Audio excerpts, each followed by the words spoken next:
ஆண்டவராக இயேசு கிறிஸ்துவின் இனிய நாமத்தினாலே உங்களை வாழ்த்துகிறேன். மறுபடியும் ஒரு விசை இந்த தொலைக்காட்சி நிகழ்ச்சி மூலம் உங்களை சந்திக்கவும், ஆண்டவரின் திருவார்த்தைகளை பகிர்ந்து கொள்ளவும் ஆண்டவர் கொடுத்த பெரிய கிருபைக்காக ஆண்டவருக்கு நான் மகிமை செலுத்துகிறேன், துதிக்கிறேன். ஆண்டவர் உங்களை அதிகமாய் ஆசீர்வதிப்பாராக. இப்பொழுது நாளிலே ஆண்டவர் நம்மோடு பேசும்படியாக தலையை தாழ்த்தி ஜெபம் பண்ணுவோம். பரிசுத்தமுள்ள நல்ல பிதாவே, உமக்கு நன்றி செலுத்துகிறோம். எங்களோடு பேசும்படி ஜெபிக்கிறோம். பரிசுத்த ஆவியானவரின் திரு கரத்தில் அர்ப்பணிக்கிறோம். எல்லா தடைகள் முற்றிலும் இயேசுவின் நாமத்தில் விலகும்படியாக ஜெபிக்கிறேன். கிருபை எங்களை தாங்கட்டும். கேட்கிற பார்க்கிற ஒவ்வொரு பிள்ளைகளுக்கும் இது மிகுந்த பிரயோஜனமாக இருக்கும் உதவி செய்யும் கர்த்தாவே, இயேசு கிறிஸ்துவின் மூலம் நல்ல பிதாவே, ஆமேன். Price the Lord. இந்த நாளிலும் ஆண்டவர் நம்மோடு பேசும்படியாக வேதத்திலிருந்து ஒரு முக்கியமான ஒரு வசனத்தை வாசித்து தியானிக்க கர்த்தர் உதவி செய்வாராக. எரேமியா தீர்க்கதரிசன புஸ்தகம் 2ஆம் அதிகாரம் 36வது வசனத்தை வாசிக்க கேட்போம். எரேமியா 2:36. நீ உன் வழியை மாற்றி மாற்றி இவ்வளவாய் விலகி போகிறது என்ன? நீ அசீரியாவினால் வெட்கி போனது போல எகிப்திலும் வெட்கி போவாய். நீ உன் வழியை மாற்றி மாற்றி இவ்வளவாய் விலகி போகிறது என்ன? நீ அசீரியாவினால் வெட்கி போனது போல எகிப்தினாலும் வெட்கி போவாய் என்று ஆண்டவர் எரேமியா தீர்க்கதரிசியின் மூலம் யூதா ஜனங்களுக்கு சொன்ன ஒரு எச்சரிப்பின் சத்தமாக இது காணப்படுகிறது. இந்த எரேமியா தீர்க்கதரிசி யூதா ஜனத்துக்கு, அதாவது சாலமோனுக்கு பிறகு ராஜ்யம் ரெண்டாக பிரிந்தது, வடக்கு ராஜ்யம் தெற்கு ராஜ்யம் என்று. இஸ்ரவேலிலே வடக்கு ராஜ்யம் என்பது சமாரியாவை தலைநகரமாக கொண்ட இஸ்ரவேல் ராஜ்யம் என்றும், தெற்கு ராஜ்யம் என்று சொல்லப்படுவது எருசலேமை தலைநகரமாக கொண்டு யூதா ராஜ்யமாக, அதாவது தெற்கு ராஜ்யமாக அப்படி இரண்டாக பிரிந்திருந்தது. இந்த எரேமியா தீர்க்கதரிசி இந்த யூதா ராஜ்யத்துக்கு சொன்ன எச்சரிப்பின் சத்தம் இந்த எரேமியா தீர்க்கதரிசன புஸ்தகம். அதில் தான் சொல்கிறாருங்க, நீ உன் வழியை மாற்றி மாற்றி இவ்வளவாய் விலகி போகிறது என்ன? நீ அசீரியாவினால் வெட்கி போனது போல எகிப்தினாலும் வெட்கி போவாய் அப்படின்னு சொல்கிறார். குறிப்பாக இந்த எரேமியா 2ஆம் அதிகாரம் அது என்ன சொல்லுதுன்னு பார்த்தீங்கன்னா, தேவன் தமது ஜனத்தின் பாவத்தை எப்படி பார்க்கிறார் என்பதுதான் இந்த 2ஆம் அதிகாரம். யூதா ஜனங்கள் செய்த பாவத்தை ஆண்டவர் எப்படி பார்க்கிறார், அந்த பாவம் செய்த ஜனத்தை ஆண்டவர் எப்படி பார்க்கிறார் என்பது தான் இந்த 2ஆம் அதிகாரம். இந்த 2ஆம் அதிகாரத்தை இது நிமித்தம் அந்த முக்கியமான குறிப்புகளை சொல்லி நம்ம அடுத்த பகுதி கவனிக்கணும். நல்லா கேட்கணும். கர்த்தருடைய பிள்ளைகள் இதை பார்க்குறவங்க, இது நீங்கள் கேட்கும் பொழுதே உங்களை பரிசுத்தப்படுத்திக் கொள்ள வேண்டும். வாழ்வின் சில பகுதிகளிலே கர்த்தருக்கு பிரியமில்லாத இடங்கள் இருக்குமானால் அதை கண்டுபிடித்து அதில் ஒரு ஆழமான சுத்திகரிப்பை நீங்கள் உண்டு பண்ணி பரிசுத்தப்படுத்தி கொள்ளுங்கள். கர்த்தர் உங்களை அதிகமாக ஆசீர்வதிப்பார். இந்த செய்தியின் முடிவிலே ஆண்டவர் உங்களுக்கு சொல்லுகின்ற ஆசீர்வாதங்களை சொல்லி ஜெபிக்க விரும்புகிறேன். கவனிக்கலாங்க. அப்போ ஆண்டவர் பாவம் செய்த இந்த யூதா ஜனத்தை எப்படி பார்க்கறான்னு பார்த்தீங்கன்னா, நம்பர் 1, 2ஆம் அதிகாரம் 1 முதல் 8 வசனத்தில் உண்மையில்லாத ஒரு மனைவி அப்படின்னு சொல்கிறார். உண்மையில்லாத ஒரு மனைவி போல் இந்த ஜனம் உண்மையா இல்லை அப்படிங்கிறாரு. 9 முதல் 13 வசனத்தில் வெடிப்புள்ள தொட்டிகள் அப்படின்னு சொல்கிறாரு. என் ஜனங்கள் 2 தீமைகளை செய்தார்கள், அதில் 1 வெடிப்புள்ள தொட்டிகளை தெரிந்து கொண்டார்கள் சொல்கிறாரு பாருங்க. அப்போ வெடிப்புள்ள தொட்டிகள்.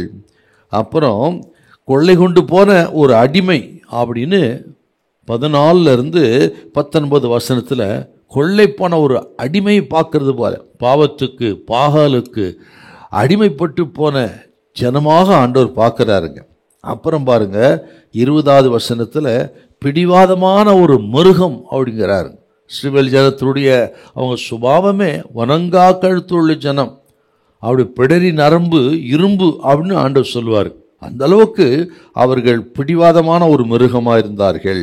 21வது வசனத்தில் காட்டு திராட்சை செடியாக இருந்தார்கள். பலன் கொடுக்காத ஒரு காட்டு திராட்சை செடி பயனற்றதா இருந்தது போல இந்த ஜனம் ஆண்டவருக்கு பயனற்றவர்களாய் போனார்கள். அப்புறம் 22வது வசனத்தை பாருங்க, தீட்டுப்பட்ட ஒரு சரீரத்தை போல் பார்க்கிறாருங்க. தீட்டுப்பட்ட ஒரு அந்த காலத்தில் ஒரு சரீரம் தீட்டுப்படும் என்று சொன்னால் அதுக்கு சுத்திகரிப்பு பிரமாணம் நிறைய இருந்ததுங்க. அதே போல ஒரு தீட்டுப்பட்ட சரீரத்தை போல ஆண்டவர் பார்க்கிறாருங்க. 23 25 வசனம், வனாந்தரத்தில் ஒரு விலங்கு அப்படின்னு பார்க்குறாரு.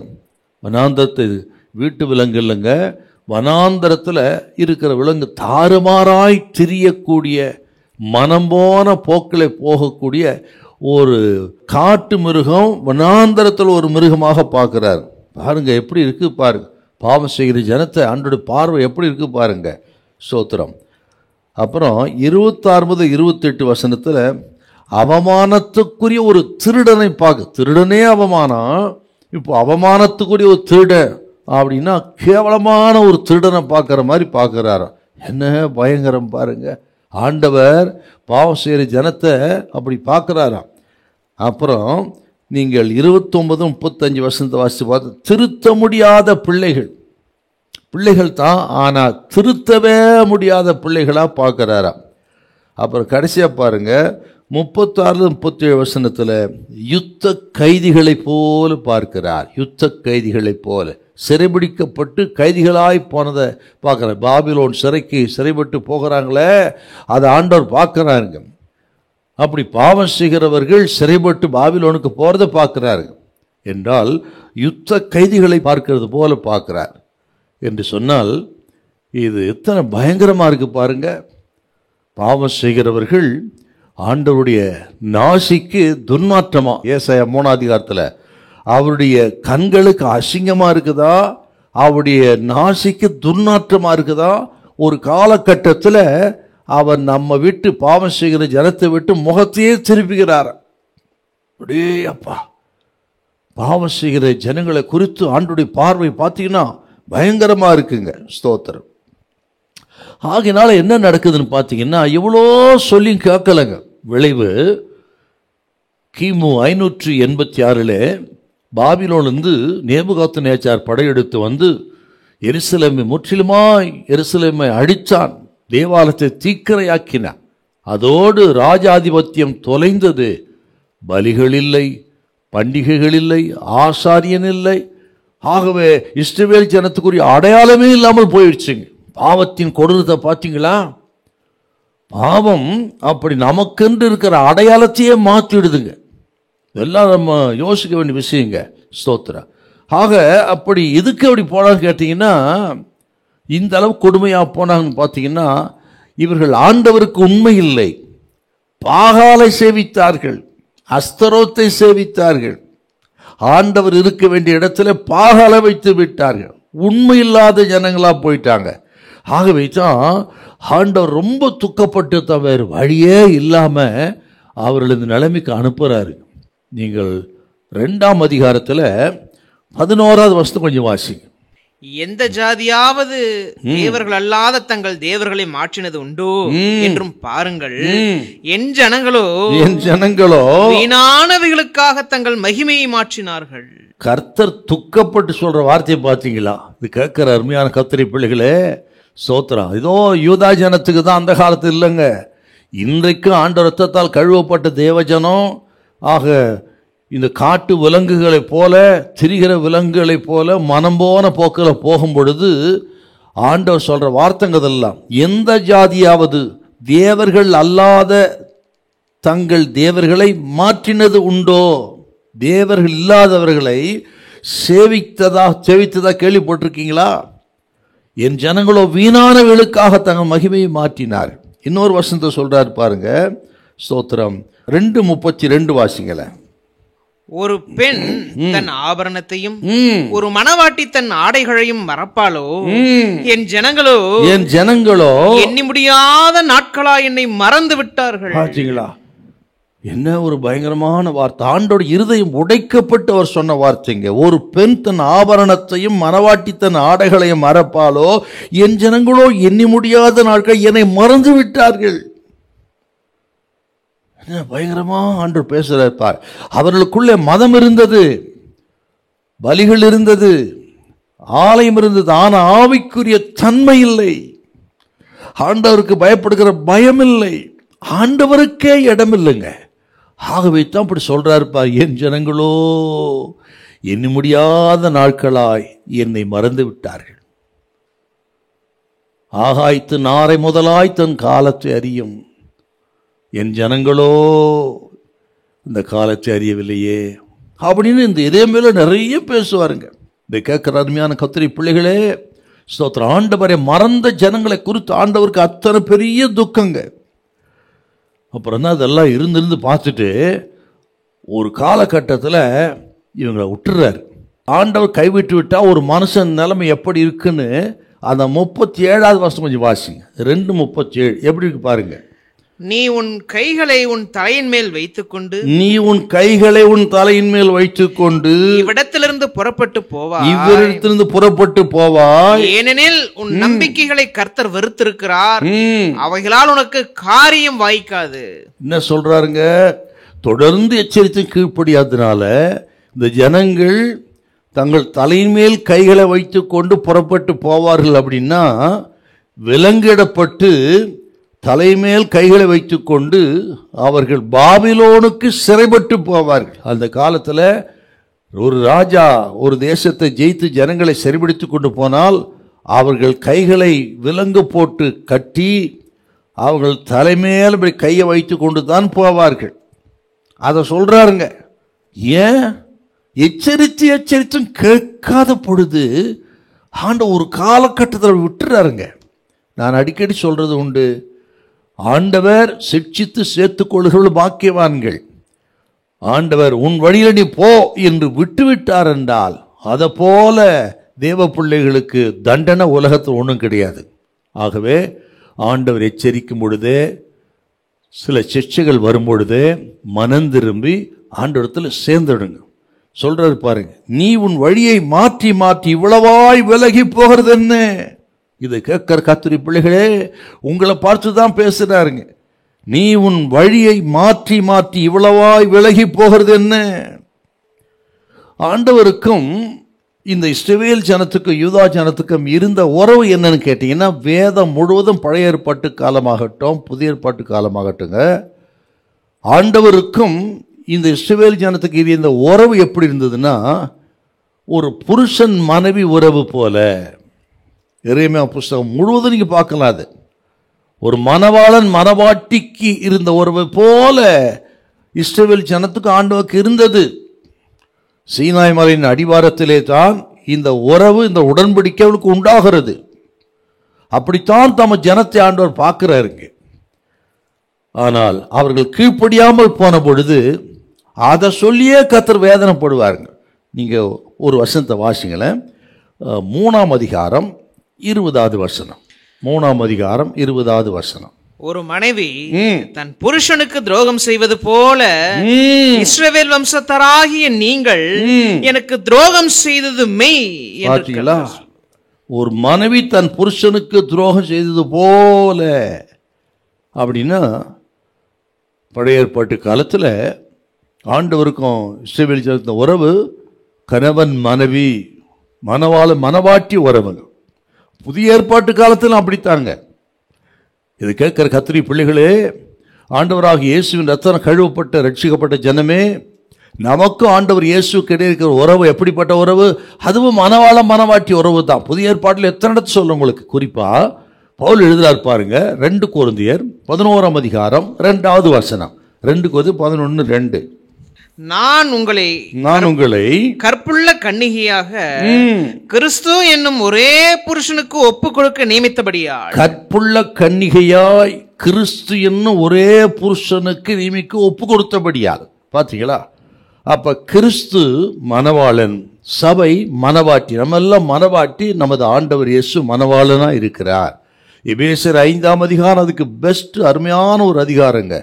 நீங்கள் 10ஆம் வசனத்திலிருந்து 33 வாசித்து பார்த்தீங்கன்னா, ஒரு புருஷன் மனைவிக்கு இருக்கிற உறவும் கிறிஸ்துவுக்கும் சபைக்கு எடுக்க வேண்டிய உறவை குறித்து ரொம்ப ஆழமாக பவுல் எழுதுவார். இந்த ரகசியம் பெரியதுன்னு சொல்றாரு பாருங்க. என்றால் இதை கேட்கிற கர்த்தருடைய பிள்ளைகளே, ஆண்டவருக்கு நம்ம எடுக்க அந்த உறவு ஒரு மணவாளன் மணவாட்டிக்கு ஒரு உறவு. அப்படி என்றால் மணவாட்டி மணவாளனை விட்டு விலகி போகக்கூடாதுங்க. அதுதான் இன்னைக்கு செய்தி நமக்கு. இஸ்ரவேல் ஜனம் ஆக ஆண்டவர் விட்டு விலகி போனார்கள்.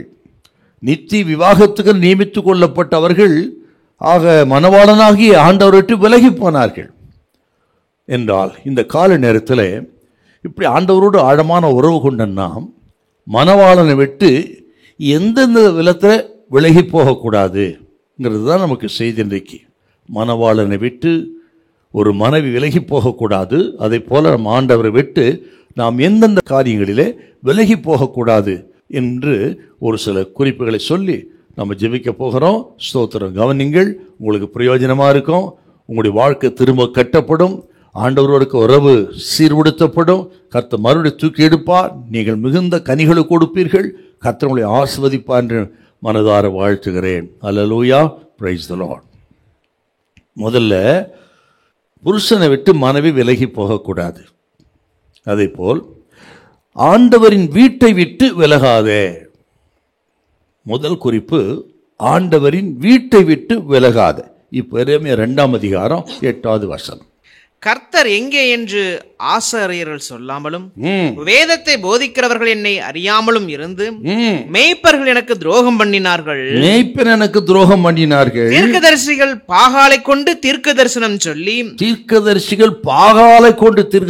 சொல்லி வீணானவைகளை பின்பற்றினார். இப்படி ஆண்டவரால் தெரிந்து கொள்ளப்பட்ட மனவாட்டியை தெரிந்து கொள்ளப்பட்ட இஸ்ரவேல் ஜனம் ஆண்டவரின் வீட்டை விட்டு, ஆண்டவரின் ஆலயத்தை, ஆண்டவருக்குரிய அந்த பலிகளை விட்டு பாகாலை சேவித்தார்கள், அஸ்தரோத்தை சேவித்தார்கள், பாகாலுக்கு பலிபீடம் கட்டி தூபம் காட்டினார்கள். ஆண்டவர் வீட்டையே அவர்கள் எண்ணமற்று போகும் அளவுக்கு அவர்கள் மறந்து போனார்கள். இது ஆண்டவருடைய வீடாச்சே, ஜெப வீடாயிற்றே, ஆலயமாயிற்றே, அவருடைய வாசமா இருக்கிற இடமாயிற்றே என்பது ஆண்டவருடைய ஆலயத்தையே மறந்துட்டாங்க. மறந்துட்டு பாகாலை சேவித்தார்கள். எத்தனை துக்கம் பாருங்க. ஆக அதை கேட்கிற கர்த்தருடைய பிள்ளைகளே, எப்படி புருஷனை விட்டு ஒரு மனைவி விலகி போகக்கூடாது, அது ஆபத்து. அதே போல் ஆண்டவரின் வீட்டை விட்டு விலகி போகக்கூடாது. ஒரு மனைவிக்கு புருஷன் வீடுதாங்க நிரந்தரமான சொத்து. நிரந்தரமான சொத்து ஒரு மனைவிக்குன்னா புருஷன் வீடு தாங்க. அதை விட்டு அந்த மனைவி நீங்கி போனால், அந்த புருஷன் வீட்டை விட்டு விலகி போனால் மனைவிக்கு எத்தனை ஒரு இழுக்கு, துக்கம், துயரம், எத்தனை ஒரு பாதுகாப்பு இல்லாத விஷயம் பாருங்க. சரி, இதை பார்க்கும் பொழுது ஒரு மனைவி எப்படி இருக்க வேண்டும் அப்படின்னு கொஞ்சம் நம்ம சிந்தையை வேதத்தினா திருப்பணும். இது அப்படி ஆவிக்குரிய ரீதியில் நம்ம பார்க்கணும். ஒரு மனைவி எப்படி இருக்க வேண்டும் அப்படின்னா நாம் எப்படி இருக்க வேண்டும் வேதம் திட்டமாக சொல்லுதுங்க. இப்போ ஞானார்த்தமாக பார்ப்போம். நீதிமொழிகள் 31ஆம் அதிகாரம் அதுக்கு மிக சிறந்த ஒரு அதிகாரம். ஒரு மனைவி தன் வீட்டில் எப்படி இருக்கணும், தான் வீட்டை எப்படி பராமரிக்கணும், வீட்டை விட்டு விலகாமல் வீட்டை கட்டுகிற ஸ்திரியாக இருக்க வேண்டும் என்று நீதிமொழிகளில் சாலமோன் ரொம்ப அழகாக சொல்லியிருக்காருங்க. 31ஆம் அதிகாரம் 10லேருந்து ரொம்ப விசேஷம் அது. அதில் ஒரு வசனத்தை வாசிப்போம். 31:27. அவள் சோம்பலின் அப்பத்தை புசியாமல் தன் வீட்டு காரியம் எப்படி நடக்கிறது என்று கண்ணோக்கமாயிருக்கிறார். தன் வீட்டு காரியம், அதான் ஆரம்பத்திலே சொன்னேன், புருஷன் வீடு தான் ஒரு மனைவிக்கு சொத்துன்னு. இப்போ தன் வீடு என்று சொன்னால் புருஷனுடைய வீடு தாங்க அவளுக்கு சொந்த வீடு. அதை அவள் கவனிக்கிறாள். கவனிக்கணுங்க. ரெண்டாவது பார்த்தீங்கன்னா அந்த அதிகாரத்தை வாசித்து பாருங்க. மனைவி ஒரு வேலைக்காரி அல்ல. வேலைக்காரி என்று சொன்னால் வந்து போய்விடுவாள், தான் வேலைக்காரி. காலை வேலைக்கு வந்து சாயந்தரம் போயிடுவாங்க. ஆனால் மனைவி என்பது ஒரு வேலைக்காரி ஸ்தானம் அல்லங்க, அது நிரந்தரமாய் அங்கே இருக்கிற ஒரு ஸ்தானம். அதுதான் நீ 16-18 வசனங்க. வேலைக்காரியின் வேலை முடிஞ்சு விடும் ஒரு நாள் கால் ஆரம்பிச்சு சாயந்தரத்தில். ஆனால் மனைவியின் வேலை முடியாது. இப்போ என்ன சொல்றாரு பாருங்க, 31:16-18 வசனம். ஒரு வயலை விசாரித்து அதை வாங்குகிறாள், தன் கைகளின் சம்பாத்தியத்தினால் திராட்சை தோட்டத்தை நாட்டுகிறாள், தன்னை பலத்தால் இடைகட்டி கொண்டு தன் கைகளை பலப்படுத்துகிறாள், தன் வியாபாரம் பிரயோஜனம் உள்ளது என்று அறிந்திருக்கிறாள், இரவிலே அவள் விளக்கு அணையாதிருக்கும். அப்படின்னா ஆண்டவர் நம்மை அழைத்திருக்கிறார், மனவாட்டி சபையாக நம்ம எல்லாம் அழைத்திருக்கிறார் என்றால் நம்ம வேலை முடிந்து விடக்கூடிய ஒரு வேலை அல்ல. ஏதோ போதும், நான் இந்த பரிசுத்தமாக அவ்வளவு நாள் வாழ்ந்துட்டேன் என்று, பரிசுத்தமாக வாழ்ந்தது போதும் என்றோ, ஓரளவுக்கு ஜெபித்து விட்டேன், 10 வருஷம் ஜெபம் பண்ணிட்டேன் போதும் அப்படின்னு ஜெபத்துக்கு அளவுகோலோ பரிசுத்தத்துக்கு அளவுகளோ ஊழியத்துக்கு அளவுகளோ சொல்ல முடியாது. வேலைக்காரிக்கு தான் வேலை முடிஞ்சிடும், ஆனால் மனைவிக்கு வேலை முடியாது. அவள் விளக்கு அணையாது இருக்கும். அதை போல அருமையான கர்த்தருடைய பிள்ளைகளே, ஆக நமது அழைப்புங்கிறது சோத்திர ஆண்டவர் இயேசு வருகிற வரை அல்லது நமக்கு முடிவு வருகிற வரையிலும் நாம் கொண்டிருக்கிற சோத்திரம் பரிசுத்தத்திலேயும் ஜெபத்திலேயும் ஆத்தும ஆதாயத்திலேயும் ஆண்டவருக்காக வாடுகிற வாழ்க்கையில தொடர்ந்து நீடித்திருக்க. சில காலம்தான் கிடையாதுங்க. இதுக்கு ஒரு காலம் உண்டு, காலம் இல்லைன்னு சொல்ல முடியாது. ஜெபத்துக்கு சொல்ல முடியுங்களா?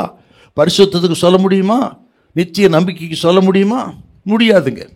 அப்படி நமது அழைப்புங்கிறது ஏதோ தற்காலிகமானது கிடையாது. ஏதோ கொஞ்சத்தில் திருப்தி அடைந்து போதும் என்று நின்று விடுவது கிடையாது. ஸ்தோத்திரம். கவனிக்கணுங்க. சாரால் பெஸ்ட் எக்ஸாம்பிளுங்க. தன் வீட்டை கட்டுகிற ஒரு ஸ்திரிக்கு நல்ல ஒரு உதாரணம் சாராள். சாராள் குறித்து நிறைய பார்க்குறோம். நீங்கள் வாசிக்கலாமா? நீங்கள் ஆதியாகமம் 18:9.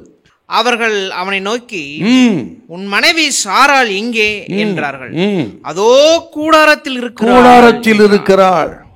நல்ல அண்டர்லைன் பண்ணுங்க. அது சாராள் எங்கேன்னு கேட்கும்போது நல்ல வார்த்தை. அவள் கூடாரத்தில் இருக்கிறாள். அவள் வீதியிலே சுற்றி திரியவில்லை. அவள் எங்க போனாலும் தெரியல. தூரத்தில் இருக்கிறாள் இல்லை, அவள் கூடாரத்தில் இருக்கிறாள். தேவ ஜனத்துக்கு இது ஆவிக்குரிய நல்ல உதாரணங்க. அதெல்லாம் ஸ்தோத்திரம். எந்த நேரமும் ஜெப வீட்டில் இருக்கணும், கர்த்தர் சமூகத்தில் இருக்கணும், கர்த்தருக்கு முன்பாக இருக்கணுங்க. அதாங்க மனவாட்டிக்கு அடையாளம். சாராளுக்கு அருமையான ஒரு இதுங்க. அவள் கூடாரத்தில் இருக்கிறாள். இன்னைக்கு பாருங்க, நானும் நிறைய பேர் பார்க்குறேங்க. சிலர் 6 மாதத்துக்கு ஒரு முறை, சில கிறிஸ்மஸ் வந்தா உண்டு, அது கூட குட் ஃப்ரைடேக்கு எப்போ ஒரு அக்கேஷனில் ஏதோ ஒரு சீசனுக்கு வருகிறவர்கள் பெருகி விட்டார்கள். இப்பொழுது மற்ற நேரம் எங்கே, ஞாயிற்றுக்கிழமை கூட கர்த்தருடைய நாளில் கூட வியாபாரம் பார்க்குறவங்க, ஆராதனை விட்டுட்டு வேலைக்கு போகிறவங்க, ஆக விருந்துக்கு போகிறவங்க, பிரயாணம் போகிறவங்க, மற்ற எல்லா காரியத்தையும் செய்வார்கள் ஆராதனை விட்டு விட்டு. சாராள் கூடாரத்தில் இருந்தாள். அப்படின்னா கர்த்தருடைய பிள்ளைகள் கர்த்தருடைய நாளிலே ஜெப வீட்டில் இருக்கணுங்க. சோத்திரம். கூடாரத்தில் தேவ சமூகத்தில் இருக்கணும். அவருடைய மறைவிடத்தில் இருக்கணும். உன்னதமானவரின் மறைவில் இருக்கிறவர் சர்வ நிழலில் தங்குவான் சொல்லப்பட்டிருக்கு. பார்த்தீங்களா? அவருடைய நிழலில் தங்குகிற பிள்ளைகளை தான் ஆசீர்வதிப்பார். ஏதோ வந்து போகிறவர்கள் அல்ல. என்ன சொல்லுதுங்க அந்த வசனம்? உங்களுக்கு வாசிக்கலாமா? நல்லா தெரிஞ்ச வசனம் தானே. 91 சங்கீதம் 1-2 வசனம். உன்னதமானவரின் மறைவில் இருக்கிறவர், உன்னதமானவரின் மறைவில் இருக்கிறவர் சர்வ வல்லவருடைய நிழலில் தங்குவான். நிழலில் வந்து போவான் இல்லைங்க. ஆக கேட்கிறவங்க இப்போ ஞாயிற்றுக்கிழமை இன்னொரு குரூப்பு, ஞாயிற்றுக்கிழமையோடு ஞாயிற்றுக்கிழமை, சண்டே டு சண்டே கிறிஸ்டின்ஸ் தான்.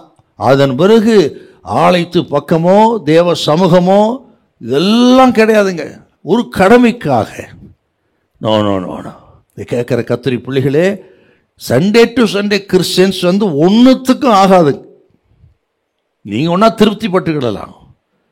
சாராள் கூடாரத்தில் இருந்தால் தேவ சமூகத்தில் இருக்கணுங்க. அவர் நிழலில் தங்குகிறளா இருக்க வேண்டும்.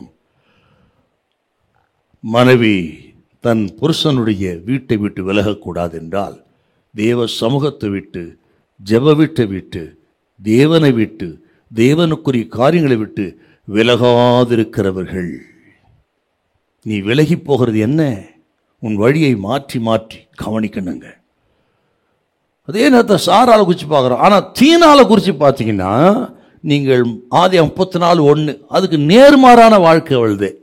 ஆதியாகமம் 34:1 லேயாள் யாக்கோபுக்கு பெற்ற குமாரத்தியாகிய தீனாள் தேசத்து பெண்களை பார்க்க புறப்பட்டாள். தேசத்து பெண்களை பார்க்க புறப்பட்டா. வீட்டில் தரித்திராமல் கூடாரத்தில் இல்லாம தேசத்து பெண்களை பார்க்க புறப்பட்டா. நான் அப்படி இருக்கிறேன், அவங்க எப்படி இருக்கிறாங்க என்றெல்லாம் பார்க்கறதுக்கு விளைவு அவள் சீரழிக்கப்பட்டு யாக்கோபு வீட்டுக்கே ஒரு அவமானமா போயிட்டாங்க. அவன் சகோதரர் கொலகாரரா போயிட்டாங்க. அந்த இடத்த விட்டு ராத்திரி ஓடிட்டாருங்க. பார்த்தீங்களா? கூடாரத்தில் தங்காம இப்படி அலைந்து திரிந்த ஒரு நிலைமை. ஆண்டவரின் வீட்டை விட்டு விலகாதே. சாலமோன் சொன்ன அந்த ஸ்திரியை குறித்து நம்ம பார்த்தோம் இல்லையா? 31ஆம் அதிகாரத்தில் அதில் சில வார்த்தைகளை பார்க்கணுங்க. இந்த ஸ்திரியுடைய கைகள் எப்படி இருந்தது, வாய் எப்படி இருந்தது, கண்கள் எப்படி இருந்தது, இருதயம் எப்படி இருந்தது அப்படின்னு சொல்றாருங்க. இப்படி ஆவிக்குரிய கருத்தில் நம்ம அப்படி இருக்கணுங்க. வீட்டை விட்டு விலகாது இருப்பாய் அப்படின்னா வீட்டுக்குள்ளே எப்படி இருக்கணும்னா இதான் அர்த்தம். அதுக்கு நீங்கள் 13-19 கொஞ்சம் வாசிங்களேன். அவளுடைய கைகள் பாருங்களேன். ஆட்டு மயிரையும் சணலையும் தேடி தன் கைகளினால் உற்சாகத்தோடு வேலை செய்கிறாள். தன் கைகளினால் உற்சாகத்தோடு வேலை செய்ய. அவர் கையை பார்த்தீங்கன்னா வேலை செய்கிற கை, வேலை செய்கிற கை. 19 வசனம். தன் கைகளை ராட்டினத்தில் வைக்கிறாள், அவள் விரல்கள் கதிரை பிடிக்கும். அவள் வேலை பயனுள்ளது. ஏழைகளுக்கு இரக்கம் செய்கிறார். 31-20 பார்த்தீங்கன்னா இரக்கம் செய்கிற கைகள், வேலை செய்கிற கைகள், பயனுள்ள கைகள். இதெல்லாம் அப்படியே ஆவிக்குரியத்தில் நம்ம அப்படியே பார்க்கணுங்க. இதெல்லாம் நாம் பலனுள்ளவர்களா, ஆண்டவருக்கு பிரயோஜனப்படுகிறவர்களா, தேவ ராஜ்யத்துக்கு அல்லது மற்றவர்களுக்கு சகோதர சிநேகத்தில் நிலைச்சிருந்து கனி கொடுக்கிறோமான்னு பார்க்கணுங்க. நம்ம அதான் வீட்டுக்குள்ளே கர்த்தருடைய ஆலயத்துக்குள்ளே இருக்கிறவருக்கு அடையாளங்க. ரெண்டாவது, அவள் வாய் அப்படிங்கிற 31-26 தன் வாயை ஞானம் விளங்க திறக்கிறாள், தயையுள்ள போதகம் அவள் நாவின் மேல் இருக்கிறது. என்ன அர்த்தங்க? நண்பர்களுக்கும் தன் வீட்டாருக்கும் நல்ல ஆலோசனை கொடுக்கிறாள் இல்லையா? வாய் எப்படி இருக்குதான்? ஞானத்தை போதிக்கிறது. நண்பர்களுக்கும் வீட்டாருக்கு நல்ல ஆலோசனை கொடுக்கிற ஒரு புத்தியுள்ள ஸ்திரியா இருக்கிறாள். அதே போல கத்திரி பிள்ளைகளே, ஸ்தோத்திரம், உங்களை நாடி வருகிற பிள்ளைகளுக்கு நல்ல ஆவிக்குரிய ஆலோசனை கொடுக்கக்கூடியவர்களாக இருக்கணும். உங்கள் வார்த்தைகள் நல்ல பக்தி விருத்தி உண்டு பண்ணக்கூடிய வார்த்தைகளாக இருக்கணும். விசுவாசத்தை வர்த்திக்க பண்ண வார்த்தையாக இருக்கணும். ஸ்தோத்திரம், விசுவாசத்தில் பலகீனமான சேர்த்து கொள்ள வேண்டும். ஒருவர் பாரத்தை ஒரு சுமந்து கிறிஸ்துவின் பிரமாணத்தை நிறைவேற்றலாம் இருக்கணுங்க. ஸ்தோத்திரம், அப்படி நல்ல ஆலோசனை கொடுங்கள். இருக்கிற விசுவாசத்தை கெடுத்துடாதீங்க. அவள் பக்தி விருத்தியை நீங்களே டேமேஜ் பண்ணிடாதீங்க. ஸ்தோத்திரம், வீட்டிலே இருக்கிறன்னு சொன்னால் இப்படி இருக்கணும்னு அர்த்தங்க. அப்புறம் அவ கண்களை பாருங்களேன். 16வது வசனம் 31-16 ஒரு வயலை விசாரித்து அதை வாங்குகிறாள், தன் கைகளின் சம்பாத்தியத்தினால் திராட்சை தோட்டத்தை நாட்டுகிறாள். என்றால் எப்படியாயிலும் ஆசீர்வாதம் பெறுவதற்கு, தன் வீட்டை கட்டி எழுப்புவதற்கு வாய்ப்புகளை தேடுகிறாள். என்ன அருமையான ஒரு வார்த்தை பாருங்க. நல்ல வாய்ப்புகளை தேடுகிறாள். தன் வீட்டு காரியங்களை குறித்து கண்ணோக்கமாக இருக்கிறாள். என்ன அருமையான வார்த்தை பாருங்க. கர்த்தர் கொடுக்கிற வாய்ப்புகளை பயன்படுத்தணும், வாய்ப்புகளை தேடணுங்க. நான் அடிக்கடி சொல்றது உண்டு, விசுவாசம் வாய்ப்புகளை தேடும், அவிசுவாசம் தடைகளை பார்க்கும். பார்த்தீங்களா? விசுவாசம் வாய்ப்புகளை பார்க்கும், அவிசுவாசம் தடைகளை பார்க்கும். நம்ம கண்கள் எப்படி இருக்குதுங்க பார்க்கணும். சோதரி, இருக்கிற வாய்ப்பை பாருங்க. எப்போ பாரு முறுமுறுத்து இந்த வீடு சரியில்லை, புருஷன் சரியில்லை, மனைவி சரியில்லை, பிள்ளைகள் சரியில்லை, எது சரியில்லை, சூழ்நிலை சரியில்லை, காலம் சரியில்லை, உலகமே சரியில்லை, ஒன்றும் சரியில்லை என்று அவிசுவாசத்தோடு தடைகளை பார்க்காதுங்க. சோத்திர, காலேபு யோசுவும் பெஸ்ட் எக்ஸாம்பிளுங்க. 10 பேர் என்ன சொல்றாங்க, ஏனாக்கின் புத்திரரை பார்த்தோம், அரணிப்பான கோட்டைகளை பார்த்தோம், கண்களுக்கு வெட்டுக்கிளிகளை போல இருக்கிறோம். ஆனால் அதே இடத்தை தான் யோசுவாவும் காலேபும் பார்க்கறாங்க. அவங்க சொல்றாங்க, கர்த்தர் நம்மோடு இருந்தால் எளிதில் ஜெயித்து விடலாம். அவர்களை விட்டு அவர்களை காத்திருந்த நிழல் விலகி போய்விட்டது. இவங்களும் அந்த காட்சி தாங்க பார்க்குறாங்க. என்ன காரணம்? பார்வை தாங்க. ஸ்தோத்திரம். இவர்கள் வாய்ப்புகளை பார்த்தார், அவர்கள் தடைகளை பார்த்தார். உங்கள் கண்கள் எப்படி இருக்குன்னு பார்க்கணும். அப்புறம் இருதயத்தை குறித்து ஒரு வார்த்தை, ஒரு அருமையான ஒரு வார்த்தை இருக்குங்க. ஸ்தோத்திரம். 11-12 வாசிங்களேன். அவள் புருஷனுடைய இருதயம் அவளை நம்பும், அவன் சம்பத்து குறையாது. அவள் உயிரோடு இருக்கிற நாளெல்லாம் அவனுக்கு தீமை அல்ல நன்மையே செய்கிறாள். இருதயம் கணவருக்கும் உண்மை, ஆண்டவருக்கும் உண்மையா இருக்குதான். அதே போல கேட்கிற அருமையான கத்திரி பிள்ளைகளே, நம் இருதயம் அப்பன் இயேசுவுக்கு உண்மையுள்ளதாக இருக்கணுங்க. ஸோ எல்லா விஷயங்களும் உண்மையாக இருக்கணும். வேலை ஸ்தலத்துக்கு போனாலும் சரி, வியாபாரம் பார்த்தாலும் சரி, ஆலயத்துக்கு வந்தாலும், ஆவிக்குரிய காரியங்கள் எல்லாவற்றிலும் உண்மையாக இருங்க. உங்களுக்கு கொடுத்த வேலையை ஒரு ஊழியமாக செய்யுங்க. அப்படி தான் வேதம் சொல்லுகிறது. நீங்கள் வேலையை ஊழியமாக தான் பவுல் எழுதுறாருங்க. நீங்கள் எபேசியர் 6ஆம் அதிகாரத்தை வாசித்து பாருங்க. ஸ்தோத்திரம். என்றால் கர்த்தர் வைத்த ஸ்தானம், வேலைக்காரராக இருக்கட்டும், மனைவியாகட்டும், புருஷனாகட்டும், வேலையாக இருக்கட்டும், அதை ஒரு ஊழியமாக செய்யுங்கன்னு சொல்கிறாருங்க. என்றால் ஊழியத்தை எப்படி பயபக்தியோடு செய்வோமோ அதே போல் உலக வேலைகளையும் உண்மையாயிருங்கள். அப்படி இருக்கிறவர்கள் தான் ஆண்டவரின் வீட்டை விட்டு விலகாதவர்கள். அவர்கள் தான் புருஷனுடைய வீட்டிலேயே சார்ந்திருக்கிற மணவாட்டி. அவர்களை அவர் ஆசீர்வதிக்கிறார். சபை என்பதே ஒரு கிறிஸ்துவின் குடும்பம் தானே. நீங்கள் வாசித்து பாருங்க, எபேசியர் 2ஆம் அதிகாரம் 19-22 வசனத்தில் கிறிஸ்துவின் குடும்பம் சபை. அப்போ இந்த சபையை விட்டு, இந்த காரியங்களை விட்டு நீங்கள் விலகாமல் உங்களை காத்து கொள்ளுங்கள்.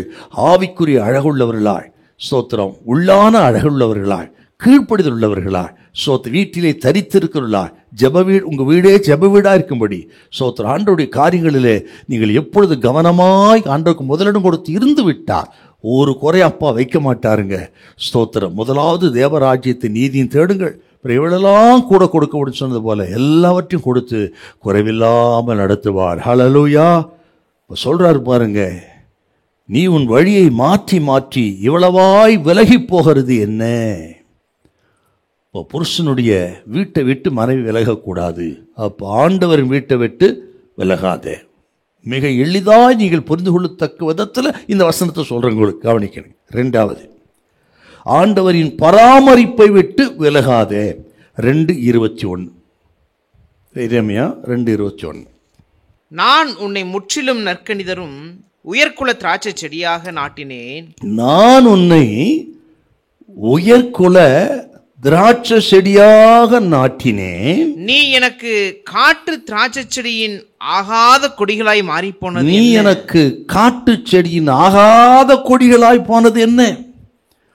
ஆண்டவர் என்ன சொல்றாருன்னா, எகிப்து தேசத்திலிருந்து நான் ஒரு கொடியை கொண்டு வந்து கானான் தேசத்தில் நட்டு வேலி அடைத்து நீர் பாய்ச்சி கற்களெல்லாம் பொறிக்க போட்டு நான் இப்படி பராமரித்தேன்.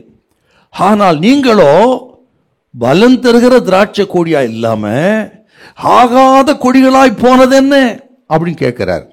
அப்படின்னு சொன்னால் ஆண்டவர் எப்படி ஒரு புருஷன் மனைவியை பராமரிக்கிறாரோ அதே போல மணவாளனாகிய ஆண்டவர் ஆக மணவாட்டியாக இஸ்ரவேல் இந்த அளவுக்கு பராமரிக்கிறார். கொண்டு வந்து அவ்வளவா நடத்துகிறார். தேசத்தை கொடுத்து, ஏற்ற காலத்தில் மழையை கொடுத்து, ஆக எதிரிலிருந்து பாதுகாத்து, பருவ காலங்களை கொடுத்து அந்த நிலம் விளையும்படியாக செய்து அவர்களை ஆசீர்வதித்தாருங்க.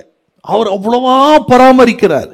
ஆனால் இந்த ஜனமோ அந்த பராமரிப்பு விட்டு விட்டு வெளியே போய் வழிபோக்கனை தேடி போனது போல இந்த மணவாட்டியாக இஸ்ரவேல் போய்விட்டது. ஆண்டவர் துக்கப்படுறாரு. ஆண்டவரின் பராமரிப்பை விட்டு விலகாதே. ஒரு மனைவி புருஷனின் பராமரிப்பை சார்ந்து வாழ வேண்டுங்க. அதுதான் மனைவியினுடைய ஆசீர்வாதம். புருஷனின் பராமரிப்பையே சார்ந்து வாழ்வது. அப்படி நீங்களும் நானும் ஆண்டவருடைய பராமரிப்பையே சார்ந்து வாழும் பொழுது இந்த உலகத்தில் ஒரு குறையும் அப்பா வைக்க மாட்டாருங்க. நல்லா கவனிக்கணுங்க. ஆண்டவரின் பராமரிப்பை, அவர் பாதுகாப்பை, போஷிப்பையே சார்ந்து வாழ்கிற மக்கள் எப்பொழுதும் அவர்கள் செழிப்பாயிருப்பார்கள். அவர்கள் குறைகள் இருந்தாலும் அநேக சில நேரங்களிலே விருப்பத்துக்கு மாறாய் நடந்தாலும் ஒருபோதும் தரிகிட்டு போக மாட்டார்கள். அவங்க எப்பொழுது செழிப்பாக இருப்பார்கள். இதை கேட்குற அருமையான கர்த்தருடைய பிள்ளைகளே, நீங்கள் கர்த்தர் சொல்கிற வார்த்தை உங்களுக்கு சொல்லுகிறேன். ஏசாயா 58 அதிகாரம் நீங்கள் 11-14 வருஷத்தை கொஞ்சம் வாசிங்க.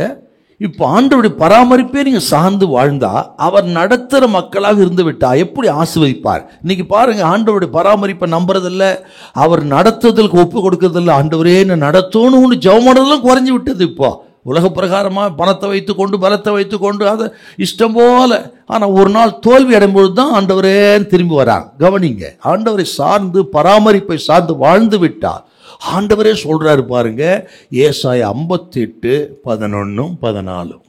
கர்த்தர் நித்தமும் உன்னை நடத்தி மகா வறட்சியான காலங்களில் உன் ஆத்துமாவை திருப்தியாக்கி உன் எலும்புகளை நினமுள்ளதாக்குவார். நீ நீர்ப்பாய்ச்சலான தோட்டத்தை போலவும் வற்றாத நீரூற்றை போலவும் இருப்பார். அவரால் நடத்தப்படுகிற குடும்பம், அவரால் நடத்தப்படுகிற தேவ ஜனத்துடைய ஆசீர்வாதம் பாருங்க, வற்றாத நீரூற்றை போல் என்றால், அந்த நீரூற்றுக்கு அருளே நாட்டப்பட்ட மரம் எப்பொழுது செழிப்பா இருக்கும், வருஷம் முழுவதும் கனி கொடுக்குங்க. அப்படி ஆண்டவரையே சார்ந்து அவருடைய பராமரிப்பை சார்ந்து நம்பி வாழ்கிற ஜனம் எப்போ அவன் செய்வதெல்லாம் வாய்க்கும் சொன்னது போல அவர்கள் எப்பொழுதும் செழிப்பாக இருப்பார்கள். அவர் குடும்பத்தில் குறைவா இருந்தாலும் சந்தோஷத்துக்கு குறை இருக்காதுங்க. எந்த நிலைமையிலும் மனரமியமாக இருப்பார்கள். அவர்கள் தான் ஆண்டவரால் நடத்தப்படுவது. கேட்கும் பொழுதே உங்கள் குடும்பம் எப்படி இருக்கிறது, நீங்கள் கர்த்தருடைய நடத்திப்பின்படி வாழறீங்களா, சோத்திரம் அவர் நடத்துவதற்கு விட்டு கொடுக்குறீங்களா, அப்படி யோசிக்கணுங்க. நீங்கள் நீர்ப்பாய்ச்சலான தோட்டத்தை போல வற்றாத நீர்ற்ற போல இருப்பான்னு எழுதிருக்காங்க, சும்மா கிடையாதுங்க. அது நீங்க 14 கொஞ்சம் வாசிங்களேன். அப்பொழுது கர்த்தரில் மனமகிழ்ச்சியா இருப்பாய். பூமியின் உயர்ந்த இடங்களில் உன்னை ஏறி இருக்கும்படி, பூமியின் உயர்ந்த இடங்களிலே உன்னை நான் ஏறி இருக்க பண்ணுவேன். உன் தகப்பனாகிய யாக்கோபுடைய சுதந்திரத்தால் உன்னை போஷிப்பேன். பூமியில் உள்ள சகல ஜாதிகளும் உன்னை நான் மேன்மையாக வைப்பேன். என்ன மகிமையான வாக்குறுதி. யாருக்கு சார்? ஆண்டவரை சார்ந்து வாழ்கிற மக்களுக்கு. இல்லைங்களா? எவ்வளோ படிச்சிருக்கலாம், நீங்க எவ்வளோ வாய்ப்பு இருக்கலாம், உங்களுக்கு எவ்வளோ சாதிக்கலாம், அனுபவம் இருக்கலாம். ஆனால் ஆண்டவரை சார்ந்து வாழுறீங்களா? அது எல்லாம் ஆண்டவரால் வந்தது அப்படி சொல்லி விசுவாசிக்கிறீங்களா? ஆண்டவரை சார்ந்து அந்த படிப்பு, வேலை, அந்தஸ்து, அனுபவம், பலம், ஞானம் எல்லாவற்றையும் பாதத்தில் வைத்து விட்டு நீர் என்ன நடத்தும்னு சொல்றீங்களா? அப்படிப்பட்டவர்களை நடத்துவார். அவர்கள் நற்குல செடியாய் திராட்சை செடியாயிருப்பார்கள், நீர்ப்பாய்ச்சலான தோட்டத்தை போல் இருப்பார்கள், பூமியில் சகல ஜாதிகளிலும் மேன்மையாக வைப்பார். இதை கேட்கிற உங்களுக்கு தான் சொல்றாருங்க. இன்றைக்கு நீங்க படிப்பு இருக்கட்டும், அந்தஸ்து எல்லாம் இருக்கட்டுங்க, எல்லாவற்றையும் பாதத்தில் வைத்து ஆண்டவரை சார்ந்து கொள்ள நடத்தும் சாமின்னு சொல்லுங்க. இன்று முதல் நான் உன்னை ஆசீர்வதிப்பேன் சொன்ன வார்த்தை அப்படியே நடக்கும். ஹல்லேலூயா, ஸ்தோத்திரம். ஆனால் இந்த யூதா ஜனங்கள் இப்படி ஆண்டவரை சார்ந்து வாழாமல் அவர்கள் மனவாளனாகி ஆண்டவரை விட்டு வழிப்போக்கனை தேடி போனார்கள்.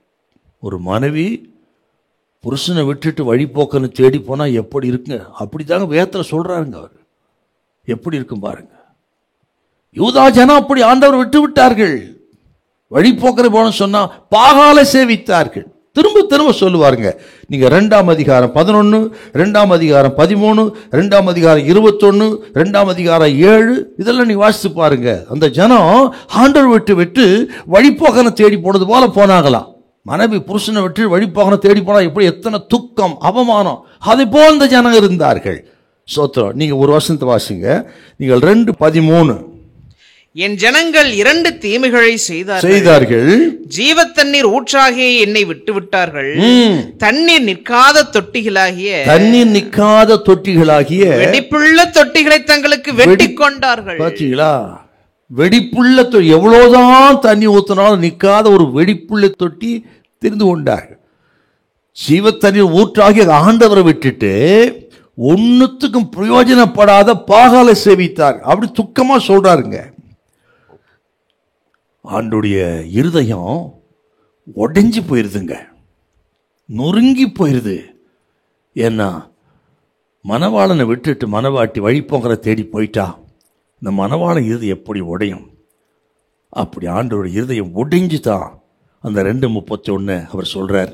இப்போ அதை கூட வாசித்தல. 2:31 சந்ததியாரே, நீங்கள் கர்த்தருடைய வார்த்தையை சிந்தித்து பாருங்கள். நான் இஸ்ரவேலுக்கு வனாந்தரமும் காரிருளான பூமியுமாக இருந்தேனா? பின்ன ஏன் என் ஜனங்கள் நாங்களே எஜமான்கள், இனி உம்மிடத்தில் நாங்கள் வருவதில்லை என்று சொல்லுகிறார்கள்?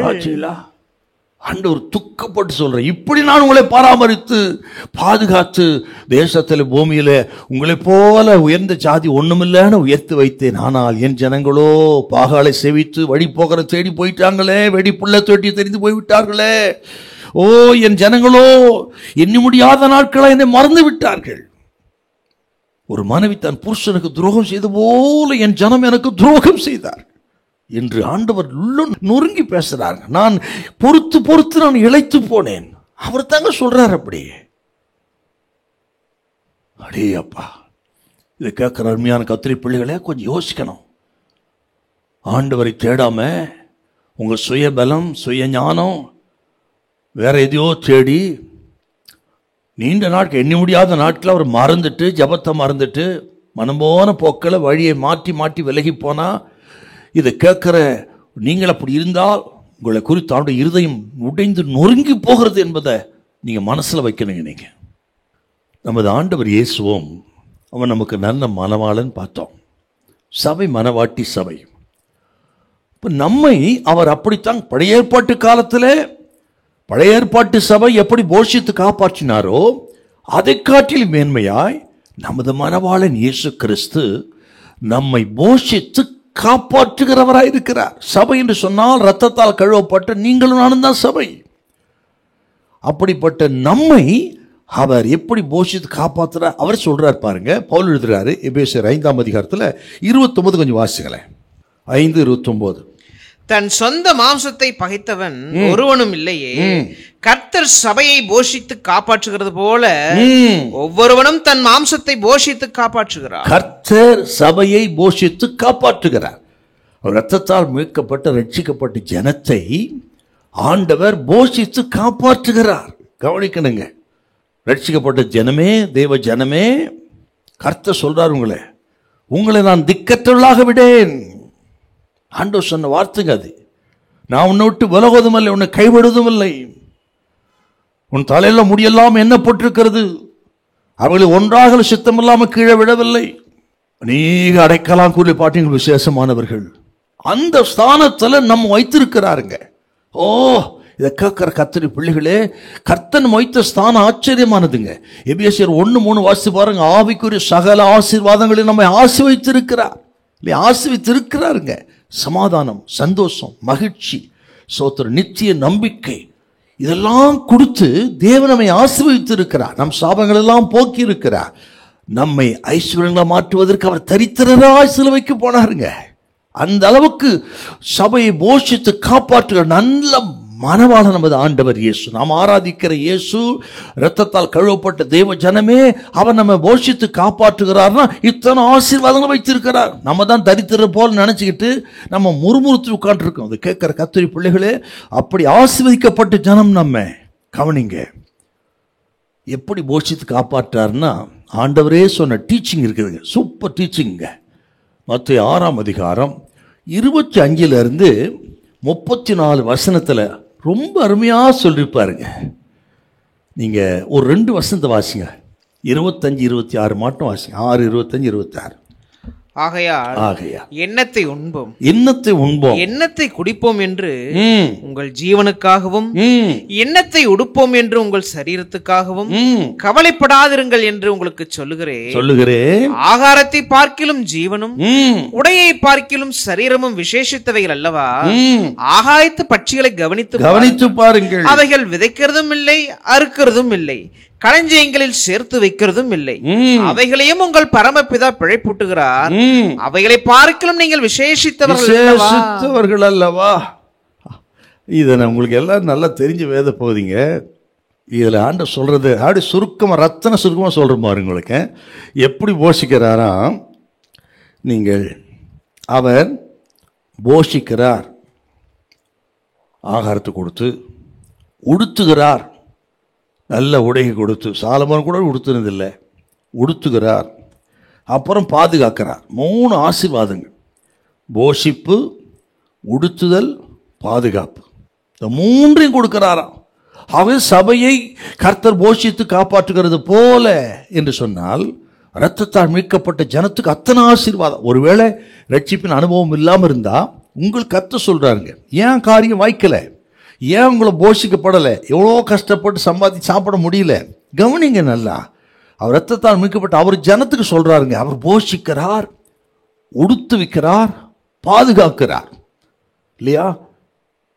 ஒரு மனைவியை புருஷன் எப்படி உயிரை கொடுத்து பாதுகாக்கிறாரோ அதே போல கர்த்தர் சிலுவைக்கு போய் ஜீவனை கொடுத்து மரித்து 3ஆம் நாள் உயிரோடு இருந்து, ஸ்தோத்திரம், சபையை கொண்டு வந்து இன்று வரையிலும் அந்த சபையை பாதுகாத்து போஷித்து காப்பாற்றார். அதுதான் சொன்ன, இரத்தத்தால் மீட்கப்பட்ட ஜனத்தின் பாதுகாப்புன்னு சொன்னேன் நான்.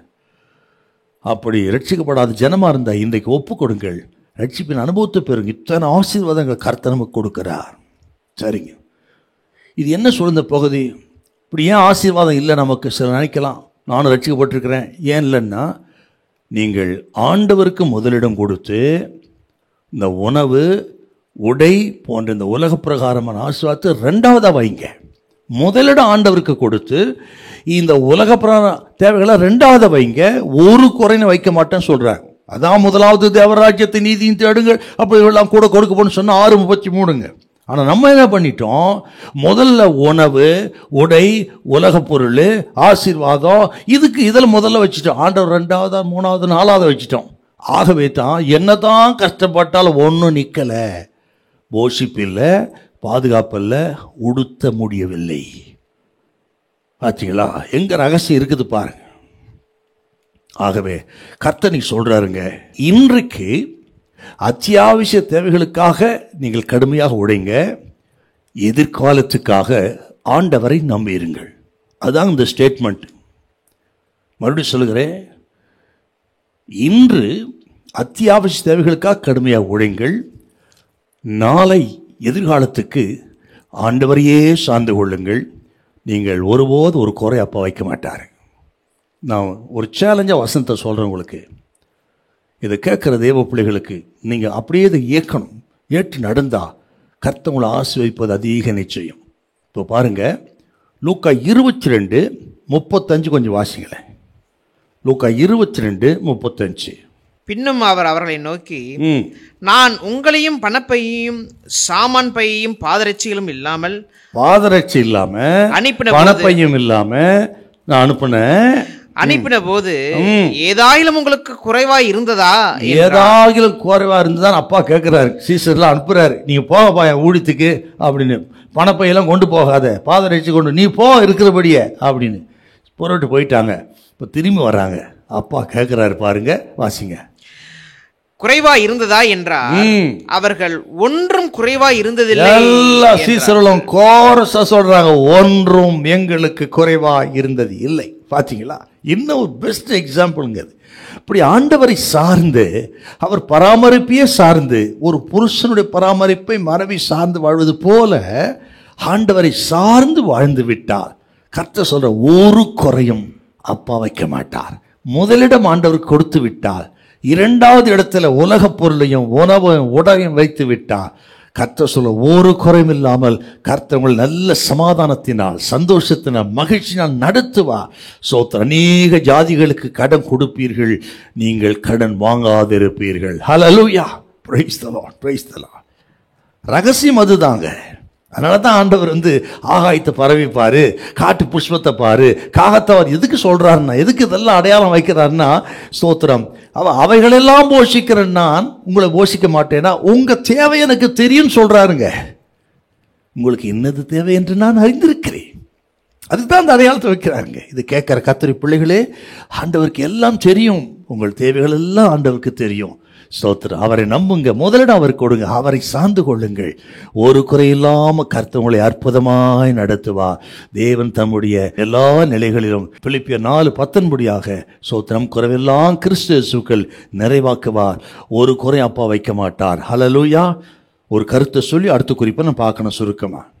இந்த பகுதியை வாசித்து பார்த்தீங்கன்னா 2 காரணம் ரொம்ப முக்கியம். நீங்க ஒன்று, நாம் யார், 2வது நமது தேவன் யார். இதுதான் இந்த 6ஆம் அதிகாரத்தை சொல்றாங்க 25லேருந்து. முதல்ல நம்ம மறக்கூடாத விஷயம், நாம் யார். நாம் யாருன்னா நாம் அவரது பிள்ளைகள். அதான் 6:26 வாசித்தோம். 7:11 பார்க்கிறோம். 7:11 வாசிங்கள. ஆகையால் பொல்லாதவர்களாகிய நீங்கள் உங்கள் பிள்ளைகளுக்கு நல்ல ஈவுகளை கொடுக்க அறிந்திருக்கும் போது பரலோகத்தில் இருக்கிற உங்கள் பிதா தம்மிடத்தில் வேண்டிக் கொள்ளுகிறவர்களுக்கு நன்மையானவைகளை கொடுப்பது அதிக நிச்சயம் அல்லவா? அப்போ நாம் யார் என்றால் நான் அவரது பிள்ளைகள். நமது தேவன் யார் அப்படின்னா 6:32 அவர் நமது தகப்பன்.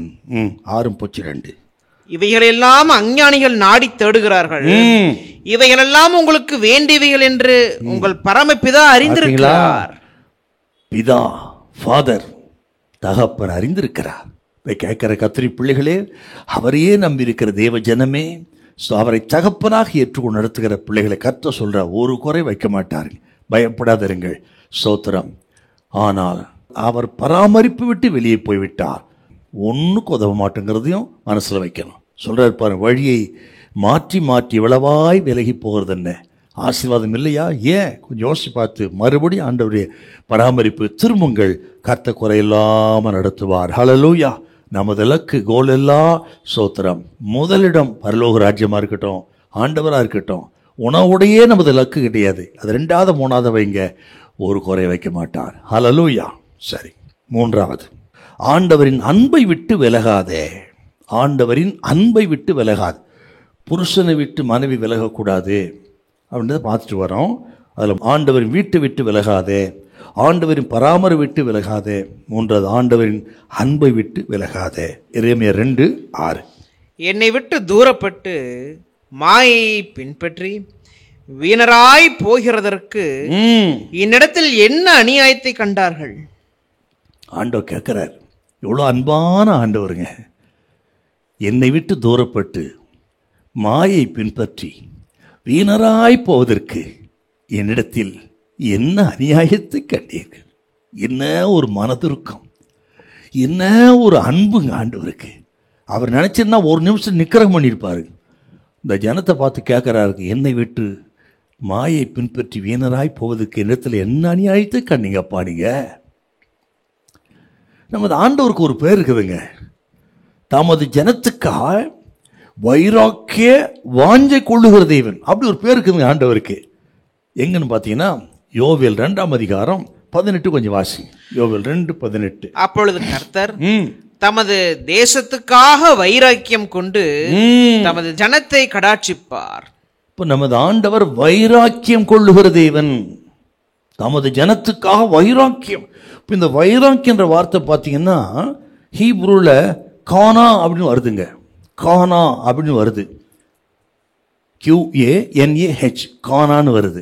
இதுக்கு என்ன அர்த்தம்னா அன்பு, மனதுருக்கம், பரிதாபம் கொள்ளுகிற தேவன் அப்படின்னு அர்த்தங்க. இப்போ நமது ஆண்டவர் வைராக்கியம் உள்ள தெய்வம்னா அன்புள்ளவர், மனதுருக்கம் உள்ளவர், பரிதாபம் கொள்ளுகிற தேவர். எவ்வளவுதான் தூரமா போனாலும், எதிர்த்து நின்றாலும், திரும்ப திரும்ப திரும்ப ஆண்டவர் துக்கப்படுத்தினாலும் அவர் யாரா? தமது ஜனத்துக்காக பரிதாபம் கொள்ளுகிறவர், மனதுருக்கம் கொள்ளுகிற தேவன். சில வசனத்தை வாசிங்கள, இது ரிலேட்டடான வசனம். ஏசாயா 60:10 முதல்ல வாசிங்க. 60:10 அந்நியரின் புத்திரர் உன் மதில்களை கட்டி அவருடைய ராஜாக்கள் உன்னை சேவிப்பார்கள். என் கடும் கோபத்தில் உன்னை அடித்தேன், ஆனாலும் என் கிருபையினால் உனக்கு இறங்குவேன். பாத்தீங்களா? இன்னொரு வசனம் பாருங்க, 63:9. 63:9 அவர்களுடைய எல்லா நெருக்கத்திலும் அவர் நெருக்கப்பட்டார். அவருடைய சமூகத்தின் தூதனானவர் அவர்களை ரட்சித்தார். அவர் தமது அன்பு நிமித்தமும் தமது பரிதாபத்தின் நிமித்தமும் பரிதாபத்தின் நிமித்தமும் அவர்களை மீட்டு பூர்வ நாட்களில் எல்லாம் அவர்களை தூக்கி சுமந்து வந்தார். என்ன ஒரு அன்பான ஆண்டவருங்க. அதுதான் சொன்ன, வைராக்கியம் உள்ள தெய்வம் நாம், நம்மேல் பரிதாபம் கொள்ளுகிற, மனதுருக்கம் கொள்ளுகிற அன்பின் ஆண்டவர். அந்த அளவுக்கு தமது ஜனத்தின் மேல் ஆழமான அன்பை ஆண்டவர் கொண்டிருந்தார். அந்த அன்பை விட்டு விலகாது. எப்படி ஒரு நல்ல புருஷன் தன் மனைவியை உயிருக்குயிராய் நேசிப்பாரோ, அதை காட்டிலும் மேலாக நமது மணவாளன் இயேசு நம்மை அதிகமாய் நேசித்து அது நிமித்த ஜீவனையே கொடுத்தவர் அல்லவா. அவருடைய அன்பு ஆச்சரியமானது, ஆச்சரியமானது.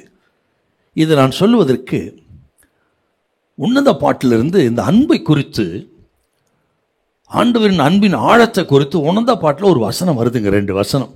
அதை உங்களுக்கு சொல்லி அந்த அன்பு விட்டு விலகாம நாம ஆண்டவர் எப்படி நேசிப்போம் அப்படின்னு சொல்லி ஜெபிக்க போகிறேன்.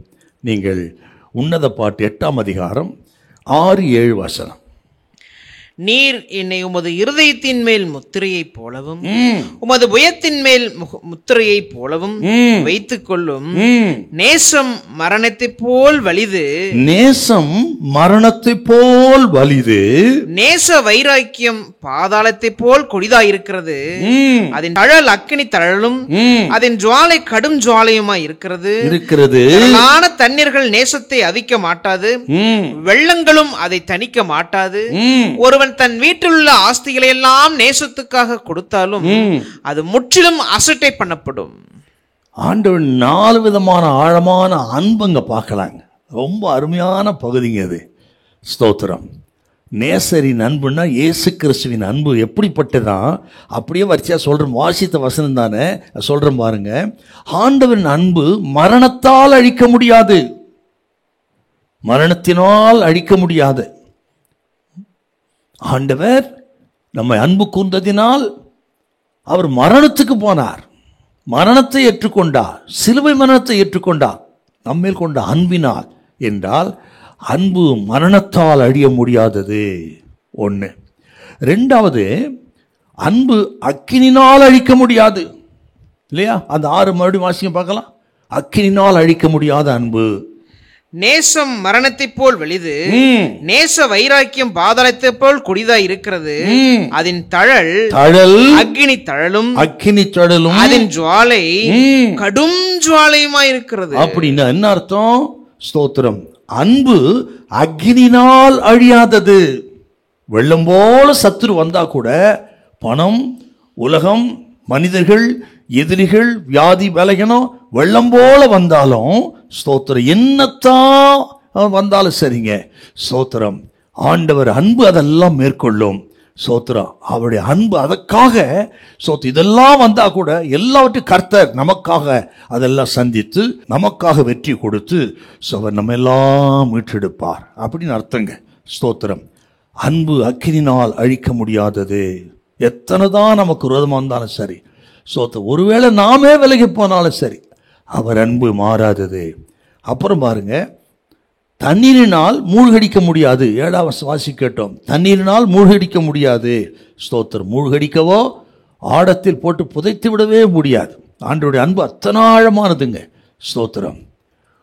தண்ணீரை கடக்கும்போது நான் உன் கூடவே இருக்கிறேன்னு சொல்றாரு பாருங்க என்று சொன்னால், எத்தனை தண்ணீர் வெள்ளங்கள் வந்தாலும் சரி நம்ம விட்டு அவர் விலக மாட்டார். ஸ்தோத்திரம். கூடவே இருந்து காப்பாற்றுகிறவர். அவர் அன்பு தண்ணீரினால் மூழ்கடிக்க முடியாது. 4, அவர் அன்பு விலை கொடுத்து வாங்க முடியாது. இயேசு கிறிஸ்துவின் அன்பு அது விலை கொடுத்து இல்லை, விசுவாசத்தினால் இல்லைங்களா. விசுவாசத்தினால் சிலுவை மரணத்தை விசுவாசிப்பதன் மூலமாக அந்த அன்பை நாம் பெற்றுக்கொள்கிறோம். அந்த அன்புக்காகத்தான் ஜீவனை கொடுத்தார். அதான் ரோமர் 5ஆம் அதிகாரம். நல்லவனுக்காக ஒருவன் ஒருவேளை மரிக்க துணிவான். நாம் பாவிகளாக கிறிஸ்து நமக்காக மரித்ததினால் தேவன் நம்மேல் வைத்து தமது அன்பை விளங்க பண்ணுகிறார். அப்படின்னா விலை கொடுத்து வாங்க முடியாத அன்பு, எத்தனை கோடி கொடுத்தாலும் கிடைக்காத ஒரு அன்பு இயேசுவின் அன்பு. உலகத்தின் அன்பு மாறிப்போகும். புருஷன் மனைவி நேசித்த நண்பர்கள் அன்பெல்லாம் மாறிப்போகும். இயேசுவின் அன்பு ஒருபோதும் மாறாது. இதை கேட்குற அருமையான கத்திரி பிள்ளைகளே, உலகத்தில் பாருங்கள், எங்கெங்கேயோ இப்போ அன்பு கிடைக்காதனால, எங்கேயுமே அன்பு இல்லாத கடைசி மனுஷன் செய்கிறது தற்கொலை. அன்பு இல்லாதனால் தற்கொலை செய்து மனித மக்கள் ஏராளமாக இருக்கிறார்கள். ஆனால் கிறிஸ்துவின் சிலுவை அன்பை அவர்கள் நினைவு கூர்ந்து சிலுவைக்கு வந்து விட்டா, அந்த அன்பை போல உலகத்தில் உயர்ந்த அன்பு ஒன்றும் இல்லைன்னு சொல்லி அவர்கிட்ட விலகவே மாட்டாங்க. இதை கேட்குற கத்திரி பிள்ளைகள், அப்படிப்பட்ட அன்புள்ள தெய்வம் சொல்கிறார், அந்த அன்பை விட்டு நீங்கள் விலகாதிருங்கள். அப்படின்னா உலகத்தில் கர்த்தர் என்ன சொல்கிறாருன்னா, தாயை நேசிங்க, தகப்பனை நேசிங்க, சகோதர சகோதரிகள் ஆக ஊழியக்காரர்களை நேசிங்க, அதை ஆண்டவர் தடை பண்ணலைங்க. ஆனால் இவைகளை காட்டிலும் ஆண்டவர் தான் அதிகமாக நேசிக்கணும். ஆண்டவரை விட்டு விட்டு பிள்ளைகளையோ தகப்பன தாய் முதலிடம் வைக்க கூடாதுங்க. இந்த ஆண்டவர் சொல்றாரு, அதை வாசி ஜெபம் பண்ணும். மத்திய 10:37 வாசிங்க பார்க்கலாம். 10:37. தகப்பனையாவது தாயையாவது என்னிலும் அதிகமாய் நேசிக்கிறவன் எனக்கு பாத்திரன் அல்ல. மகனையாவது மகளையாவது என்னிலும் அதிகமாய் நேசிக்கிறவன் எனக்கு பாத்திரன் அல்ல. பாத்தீங்களா? அப்போ தகப்பனை நேசிங்க, தாயை நேசிங்க, சகோதரரை நேசிங்க, ஆனால் ஆண்டவரை காட்டிலும் அதிகமா இல்ல. சோத்திர ஆண்டவர் அன்பை காட்டிலும் முதலிடம் அது கொடுக்காதீங்க. சோத்திர ஆண்டவருக்கு முதலிடம். முதலில் ஆண்டவரை நேசியுங்கள். ஸோ எந்த அன்பும் ஆண்டவருக்கு மேலாக இருக்கக்கூடாது. அன்பு மட்டும் இல்லைங்க, நீங்கள் உலகத்தை நேசிக்கிறது, பணத்தை நேசிக்கிறது, மற்ற எதுவாக எதுவுமே ஆண்டவர் அன்பை மேற்கொள்ளவே கூடாது. ஸ்தோத்திரம். சில நேரங்களில் பாடுங்க, இந்த மார்த்தாளை போல பற்பல வேலைகள் மேற்கொண்டு விட்டது. ஆண்டவருடைய அன்பு, ஆண்டவர் வந்து உட்கார்ந்துருக்காருங்க, ஆண்டவர் தேர்றது பதில் வேலைக்கு தான் இம்பார்ட்டன்ஸ் கொடுத்துட்டான். அப்படி இந்த உலகத்தில் வேலைக்கு முதலிடம் கொடுத்து ஆண்டவர் ரெண்டா வச்சிடாதீங்க. மரியாதை பாருங்கள், இயேசுநாதன் வந்த உடனே பாதத்தில் அமர்ந்து அவர் வாய்ந்த ஒரு வார்த்தைகளை கேட்பதற்கு ஆவலாய் உட்கார்ந்துருந்தா.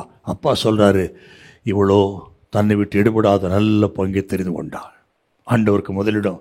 ஆண்டவர் வேலை ஆண்டவருக்கு தான் முதலிடம், ஆண்டவருக்கு செய்கிற வேலை ரெண்டாவது தான். இப்படி நிறைய சொல்லலாம் உங்களுக்கு. அப்படி ஆண்டவரை நேசிங்கள். ஏனென்றா அவரின் அன்பு அத்தனை ஆழமானது. நமக்காக ஜீவனையே கொடுத்த அன்பு அல்லவா? ஆகவே அந்த அன்புக்கு திரும்புங்கள். இப்போ நம்ம முடிக்க போகிறோம். அருமையான கத்திரி பிள்ளைகளே, இந்த வசனத்தை கவனிங்கள். நீ உன் வழியை மாற்றி மாற்றி இவ்வளவாய் விலகி போகிறது என்ன? ஒருவேளை இதெல்லாம் மறந்து ஆண்டவருடைய பராமரிப்பு விட்டு விலகி, ஆண்டவர் வீட்டை விட்டு விலகி, ஆண்டவரின் அன்பை விட்டு விலகி போயிருக்கலாம். இன்றைக்கு கர்த்தர் அழைக்கிறார், திரும்புங்கள், திரும்புங்கள். அப்படி திரும்பிட்டா, ஆண்டுடைய அன்புக்கு, தேவ சமூகத்துக்கு திரும்பிவிட்டால் என்ன ஆசீர்வாதம்ன்றது அப்படியே வசனத்தை சொல்றேன் பாருங்க. எரேமியா 3:22 வாசித்து பாருங்க. உன் சீர்கேடுகளை குணமாக்குவேன். திரும்பிவிட்டால் உன் சீர்கேடுகள் எதுவாக இருக்கட்டும், வியாதி போல, கேன்சர் போல ஆகிய வாழ்க்கையை கெட்டு போயிருந்தாலும் சரி, கர்த்தர் சொல்ற நான் அதை குணமாக்குவேன். அப்புறம் எசேக்கியேல் 18:27-28 வாசி பாருங்க. நீ பிழைப்பாய், சாக மாட்டாய். இது கேட்கிற கர்த்தர் பிள்ளை எல்லாரும் கர்த்தர் சொல்றார், எதை குறித்து பயப்பட வேண்டாம். நீங்கள் மனம் திரும்புங்கள். வழியை விட்டு ஆக விலகி போயிருந்தா மறுபடியும் திரும்புங்க. கர்த்தர் சொல்லுகிறா, நீங்கள் சாக மாட்டீர்கள், பிழைப்பீர்கள். மூணாவதுங்க, யோவேல் 2:13 வாசித்து பாருங்க. ஸ்தோத்திரம். கர்த்தர் உன்னுடைய தீங்குக்காக மனஸ்தாபப்பட்டு செய்ய இருந்த தீங்கை செய்ய மாட்டார். பாவத்துக்கு தக்க தண்டனை கொடுக்க மாட்டார். மன்னித்து தூக்கி எடுப்பாருங்க. பாத்தீங்களா? நாலாவது ஸ்தோத்திரம், சகரியா 1:3 வாசித்து பாருங்க. அவரிடத்துக்கு திரும்பினால் அவர் உங்களிடத்துக்கு திரும்புவார். பார்த்தீங்களா? கர்த்தரிடத்து சேருங்கள், அவர் உங்களிடத்துல சேருவார். வேற ஒன்றும் இல்லைங்க. கடைசியா பாருங்க, சகரியா 9:12 வாசி முடிப்போம். 9:12 இரட்டிப்பான நன்மை தரும். திரும்பி விட்டால், இன்றைக்கு பலிபீடத்துக்கு சிலுவைக்கு திரும்பி விட்டால், அவர் அன்புக்கு திரும்பி விட்டால், வழிவிலகி போன நிலைமையை திரும்பி விட்டால், கர்த்தர் சொல்ற இரட்டிப்பான நன்மை நான் ஆசீர்வதிப்பேன். வாசிக்கலாமா? 9:12 சகரியா. நம்பிக்கையுடைய சிறைகளே, அரணுக்கு திரும்புங்கள், அரணுக்கு திரும்புங்கள். இரட்டிப்பான நன்மையை தருவே, இன்றைக்கே தருவே. மனம் திரும்பி ஆண்டவரை அண்டிக் கொண்டாது கேட்கிற கர்த்தருடைய பிள்ளைகளே, கர்த்தர் சொல்ல இரட்டிப்பான நன்மை உனக்கு நான் தருவேன். பயப்படாதீங்க. சீர்கேடுகளை குணமாக்குவேன். நீங்கள் சாக மாட்டீர்கள், வாழ்வடைவீர்கள். ஸ்தோத்திரா. அவர் உங்கள் பக்கத்தில் வந்து உங்களை ஆசீர்வதிப்பார். ஹல்லேலூயா. இந்த அருமையான ஒரு வார்த்தைங்க. இதன்படி நடக்க கர்த்தர் உதவி செய்வாராக. ஆண்டவர் உங்களை ஆசீர்வதிப்பார் என்று நான் வாழ்த்துகிறேன். God bless you. ஜெபிப்போம். பரிசுத்தமுள்ள நல்ல பிதாவே, எங்கள் ஆண்டவர் இயேசுவின் நாமத்தை ஜெபிக்கிறோம். கர்த்தாவே, இப்பொழுதும் ஆண்டவரே, இதை கேட்ட ஒவ்வொரு பிள்ளைகளுக்காக ஜெபிக்கிறேன். அவர்கள் திரும்பி வந்து நீ வைத்திருக்கிற ஆசீர்வாதத்தை பெற்றுக்கொள்ள உதவி செய்யும். கிருபை தாங்கட்டும். இயேசு கிறிஸ்துவின் மூலம் நல்ல பிதாவே, ஆமென். God bless you.